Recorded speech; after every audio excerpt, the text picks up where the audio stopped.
Yes, hello, what's up everyone? Kumusta? Happy New Year ninyong tanan. So, I miss you all. Dugay na tayo wala magbagat, wala magkita. Tungod lagi sa kabisihon o niya karon. I'm trying to balik, no? Trying to go back sa pag-vlog kay medyo nakahuna-una niya. Medyo pangpatanggal po sa stress. Kumusta mo, no? I hope you're okay. I hope na healthy mo tanan. And of course, I hope nga daghang blessings nga dawat labi na karong New Year. And then long time no see, but now sinaw pa sa ulo sa way buhok. Kumusta ang inyong New Year? Unya, kumusta ang inyong 2021? No? Kumusta ang mga naigo sa Bagyo? So kami okay rami dire sa Masbate, no?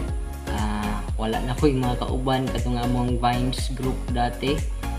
Tuan na ng lagwang na. Si Iji na Cebu, shout out niyo diha. Kang Kimbi na nasa Laguna. O sa uban akong mga kaubanan, kumusta mo? Si Jay nga Amante, ang leader sa Rancho Vines TV.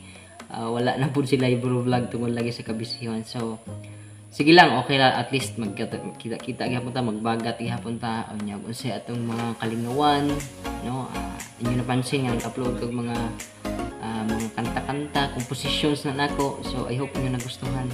Unya basig sa sunod maka-vlog na tag medyo drama-drama aron nga mas malingaw ang atong mga viewers. So sa mga kaila ninyo nga wala pa ka-subscribe sa atong YouTube channel, please don't forget to subscribe. Unya karong New Year 2022, I hope nga mahimo kitang blessed, no? Daghang blessings nga marawat. Unya mahimo kitang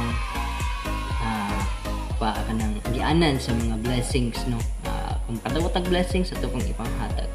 So let's claim na this year is a year of abundance, a year of luck, at tanan nga swerte atong i-claim, tanan na blessings atong i-claim nga atong makuha karon nga year. Unya kauban atong family, kauban ang ato ang mga mahal sa kinabuhi. So ibaw man ta nga useless tanan atong paningkamot ug wala nato tanan, dili nato tanan kauban, no? Dili kauban nato ato ang pamilya.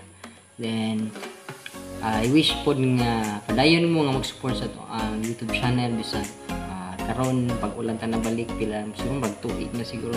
By the way, happy ta mo 1,000 subscribers. Padayon lang ta sa pag-support. Hinaot ko nga sa atong mga kanta kay more on songs na akong i-upload kung magkadunay time pag-record o pagpa-mix kung may budget na. So abangan lang namin. So once again, Happy New Year and God bless everyone.